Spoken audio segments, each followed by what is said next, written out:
Welcome back. Halloween is fun, not just for humans, but for pets as well. But there are dangers that are lurking this spooky season that could be quite the scare for your furry friends. Yeah, joining us live this morning to help keep your pets safe this Halloween, Dr. Jason Nicholas. Good morning, Dr. J.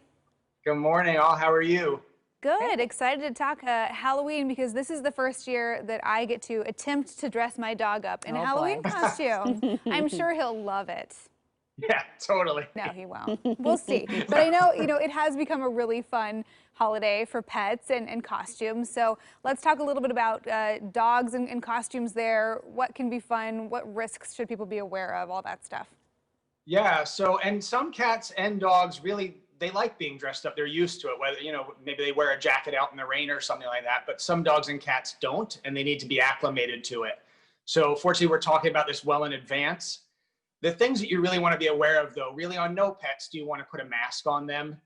This isn't like us with the pandemic or even us with Halloween. Masks in dogs and cats aren't typically a good idea. They can make it difficult for them to see. They can make it difficult for them to breathe. So you really want to avoid masks on your pets. That makes sense. Yeah. And so the other thing, though, is really with the costumes, you want to make sure that they're well fitted.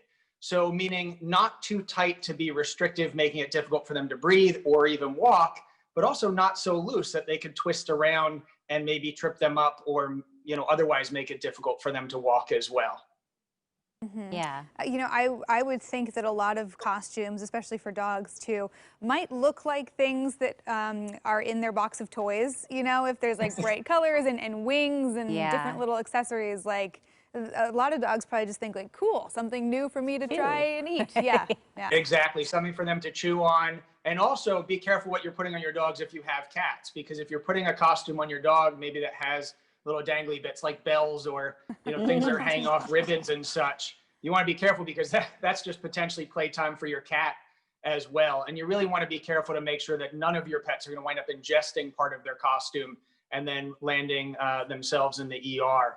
And so with that in mind, you really want to, test out the costume on them first, well in advance, leave it on them, keep a close eye, and never leave them unobserved while they're wearing the costume. Yeah, well, and also, do some of the costumes have, dyes or things in the material that could be irritating or dangerous? They definitely can. And so that's a great point, Jenny. And so something you want to test out first, make sure they're not going to get irritated by the costume itself, and have a skin reaction. And actually, that's a great lead into something else that we should really be talking about, which is people who want to dye their pet's fur. And there are some pet safer dyes and paints and things of that nature for pet fur. But not all pets love it, and some will react. Even for the pet safe ones, some will have an allergic skin reaction. So you want to test it out first on a very small part of their body, make sure they tolerate it. You want to definitely avoid their face and make sure that they're not able to lick or groom it off as well. Okay. I've never thought to do that once. Okay. Yeah. Good things to keep in mind as you're shopping for a costume. The other thing we're shopping for right now is Halloween candy. And I know that's one of the things that I'm sure most pet parents are pretty aware. You want to try and keep all that chocolate away from your pets. Yeah, that said, the number of dogs that wind up in the veterinary ER every Halloween from chocolate intoxication is pretty staggering. Wow. So do be aware. So with chocolate, really, the darker the chocolate, the worse it is, the more toxic it is for your pets. Fortunately, most people aren't eating and giving away dark chocolate on Halloween. But since a lot of kids aren't going around trick-or-treating, you might be inclined to just get some better chocolate, and therefore it might be darker chocolate and more problematic for your pets. So do keep that very far away from them. The other one is some people are trying to counteract, especially for their kids, all that sugar in the candy with sugar-free gum to try and help protect their teeth and prevent cavities. A lot of sugar-free gums contain a compound called xylitol, which is a very common sugar replacer. It is all natural and it's safe for people and doesn't seem to cause a problem for cats, but for dogs, highly, highly toxic, even in very small amounts. So make sure to keep that very far away from your dogs. Would they be like vomiting, or how would you know that something might be happening? Yeah, so if they get into xylitol, and xylitol can work very quickly in dogs, in as little as 30 minutes, you can see staggering, vomiting, potentially collapse, and then even progressing to seizures.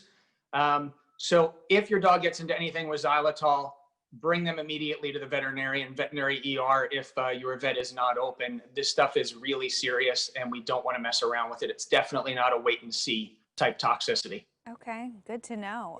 Now, as far as like other Halloween decorations go, you've got some of the spider webs people put out sometimes, or pumpkins, or at almost every house. What are some other things with decorations we might want to watch for?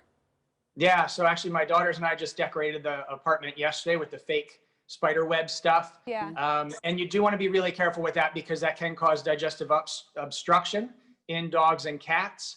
And you mentioned pumpkins. Really, the big thing with pumpkins is when they start spoiling, you want to make sure that you get those thrown out before your dog potentially gobbles those up. Oh. And then candles. I know we've got on the screen candles here. Real, candles, flame candles. You got to be careful for curious paws, whiskers, tails, things of that nature potentially getting burnt, and even dogs and cats knocking them over and potentially causing a house fire. Yeah, cats can be kind of frisky. So Yeah. yes, good advice for sure. Well, Dr. J, always good to see you, and some great advice, some things I've never even thought of before. Yeah. Okay. Well, good luck with all the Halloween decorating, and good luck staying away from the candy, because that's Thank a you. Y'all challenge have for me right now. Yes, me as well. All Take right. care, y'all. All right. It is Thanks.